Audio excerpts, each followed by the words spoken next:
So as we move along through the meadow, we can start climbing up to the mountains.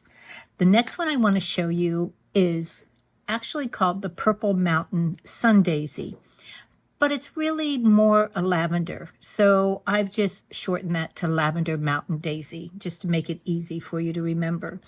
But these are hardy, and they will grow up to height 7,000 feet. So you will see them in the mountains. They're low growing.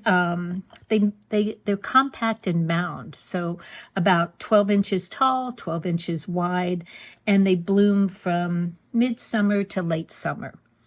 So here's the pieces. You'll see the typical daisy. You're going to cut two. You've got leaves, and then you've got these little centers to create that center in the piece in it. So I'm going to put two colors together. That's what you can do when we have Olo. So I put in a V 2.3 and a 2.4. So I'm going to do a little bit of darkness towards the center, but then lighter out towards the petal. And like I said, these are more, this lavender color. So when you're thinking, don't go too deep in purple. But if you're looking to see these on Google or something, just you will have to Google Purple Mountain Sun Daisy. I've just renamed it so it's not confusing that it's not a purple flower. Well, it's in the purple family, but more lavender, or an orchid color really, but lavender seems like a good term for it.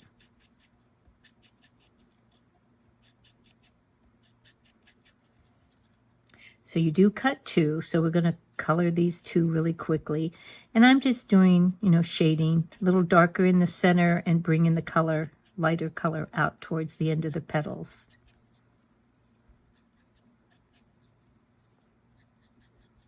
I like being able to switch around the colors like this and putting two together. It does make it very easy to shade your flowers very naturally.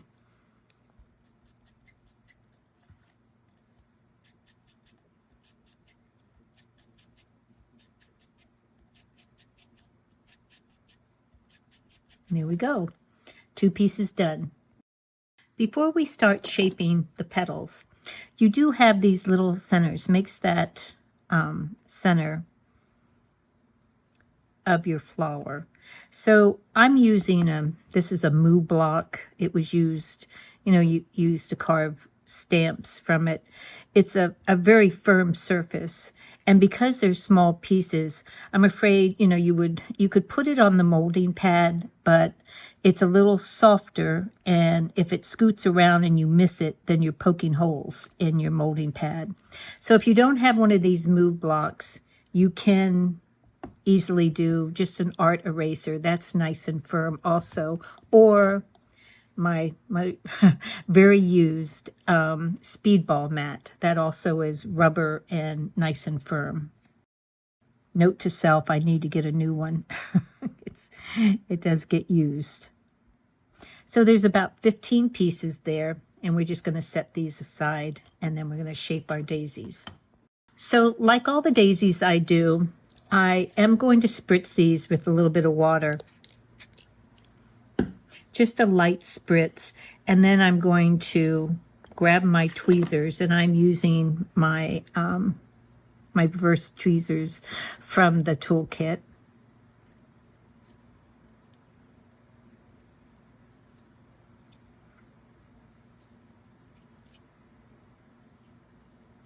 And just pinching around that tip, it comes to a very nice point, so it makes it very easy to do that. This petal's a little crooked because I wanted to make it look more natural.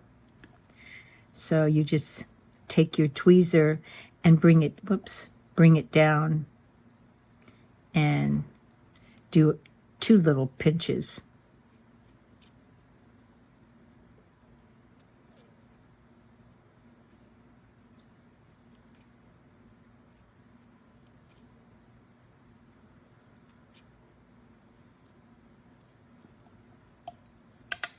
Now I'll bring in our molding pad, and these can go on it. I'm just going to wipe up some of this water.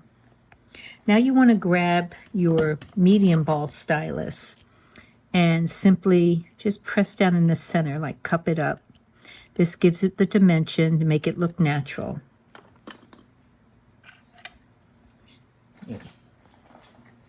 Dry off some of this wetness here. I'm going to bring in a project I've done. It's kind of a interesting little wreath around here. And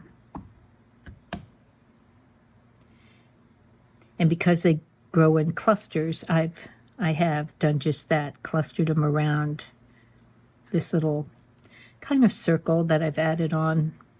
Almost looks like a little wreath that you've done. What you want to do is always offset. So set it down and make sure the petals are offsetting between each other. So for me, rather than dipping into the pot here, I like to save these little lids, recycle, and put some glue down to put the centers in. Now here's a little note. As you can see, I've cut mine in this kind of bright yellow-green. And if you're not going to add the frills on top, then just cut them in yellow. As you can see on my project here, I've added yellow frills on top to give you kind of a depth of color. Let's turn this around upside down here. It'll be a little easier to do this last one.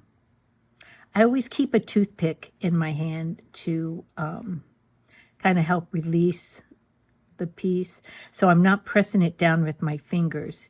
You don't want to, after you've done all that shaping and everything, you don't want to mash your flowers. I think it's 15 that go in here, and you're just going to stack them up right in that center. And like I said, if you don't do the frills on top to add that difference in shading of color, then go ahead and just cut them out in yellow cardstock. You don't have to hand color these.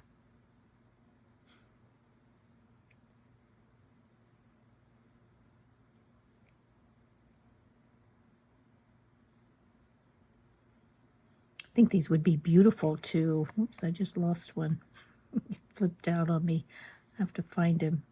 These would be beautiful as you're walking, a path through the mountains there and come across these mounds of color.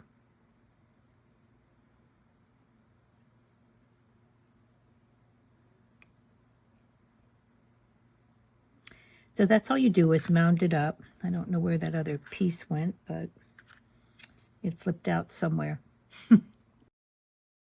Now, while that center's drying, I'm going to color my leaves.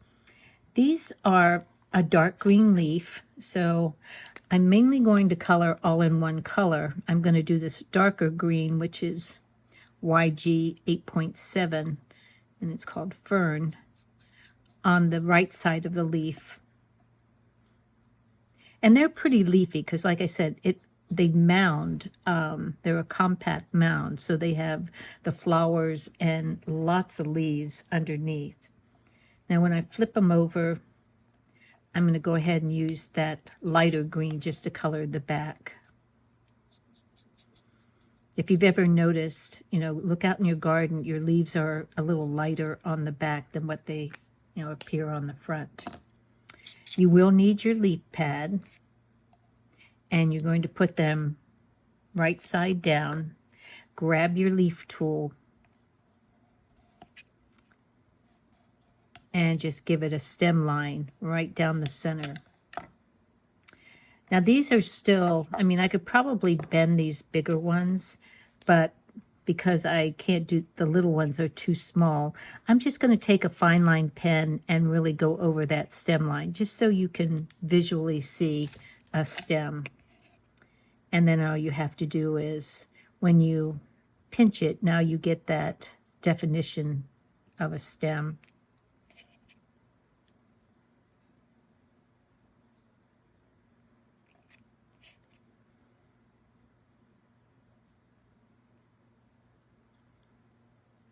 So now let's just add some leaves to our really pretty flowers. That dark green really shows up with the lavender. I've got a little chickadee sitting there in the branches, and I've added some berries. They're from the viburnum set from the Winter's Grace collection. But berries, you know, you'll see lots of berries on in your meadows. Different trees and everything have berries on them. Let me turn this around. There we go. There. So these aren't quite as set as I like, but we could go ahead and add a few droplets of glue on top, because I am going to add more dimension with this by adding some yellow. I'm going to bring in a coffee filter here to catch any of my excess. And then just spoon some on.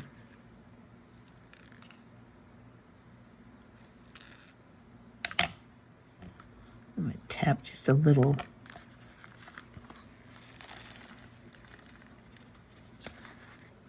Here we go.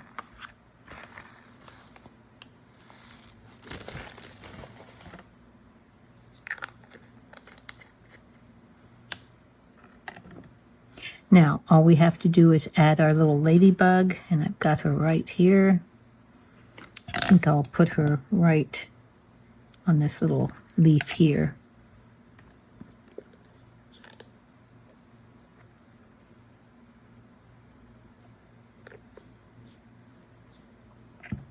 Make sure none of the glue.